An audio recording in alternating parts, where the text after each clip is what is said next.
सुल्तानी film देखने गया, सुल्तानी कहना बाहर निकलो बगैर ता ते निकल गया। अगला खलोता कहना तैने बिगाड़ देता। बस सफर कर रहा तो राह च उल्टी आई ते झोली च कर ली। मैं कहा की कीता? कहना घर जाके कुकड़ियां नूं पानी है। ਜਦੋਂ ਕਾਰ ਦੇ ਕੇ ਚੱਲ ਤੰਗ ਆ ਜੇ ਗੱਡੀ ਦੇ ਡੈਸ਼ਬੋਰਡ ਤੇ ਰੱਖੇ ਹੁੰਦੇ ਬ੍ਰੇਕ ਕਲੈਪ ਕਰੋ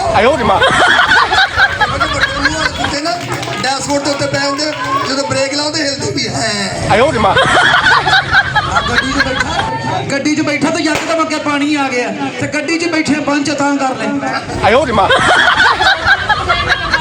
ਕਿਹਾ ਇਹ ਕਦੋਂ ਲੈ ਕੇ ਆਇਆ? ਕਹਿੰਦਾ ਪਹਿਲੀ ਦਫਾ ਹੋਈ ਹੈ। ਇਹਦਾ ਅੱਬਾ ਮਰ ਗਿਆ ਤਾਂ ਸਾਰੇ ਰੋਣ ਨੇ। ਚੁੱਪ ਕਰਕੇ ਖਲੋਤਾ। ਮੈਂ ਕਿਹਾ ਤੂੰ ਕਿਉਂ ਨਹੀਂ ਰੋਂਦਾ? ਕਹਿੰਦਾ ਮੇਰੇ ਕੋਲ ਇੱਕ ਹੋਰ ਹੈਗਾ। ਮੇਰੇ ਕਲੈਪ ਕਰਦੇ ਰਹੋ ਜਦੋਂ ਮਜ਼ਾ ਆਏਗਾ ਕਲੈਪ ਕਰਦੇ। ਜਨਾਜ਼ੇ ਨੂੰ ਅੱਗੇ ਜਨਾਜ਼ਾ ਹੁੰਦਾ ਤੇ ਜਨਾਜ਼ੇ ਨੂੰ ਕਹਿੰਦਾ ਦੇਖ ਡਰਿਆ ਜਾਂਦੇ ਅੱਗੇ ਇੱਕ ਹੋਰ ਜਨਾਜ਼ਾ ਆ ਗਿਆ ਕਹਿੰਦਾ ਮਟਾਉਣਾ। ਸਹੀ ਕਹਿੰਦਾ ਇਹ ਵੀ 112 ਨੂੰ ਇੱਕ ਤਾਂ ਪਤਾ ਗੱਲ ਜ਼ਰਾ ਗੌਰ ਨਾਲ ਸੁਣ ਲਈ ਮਜ਼ੇ ਵਾਲੀ ਗੱਲ ਆ।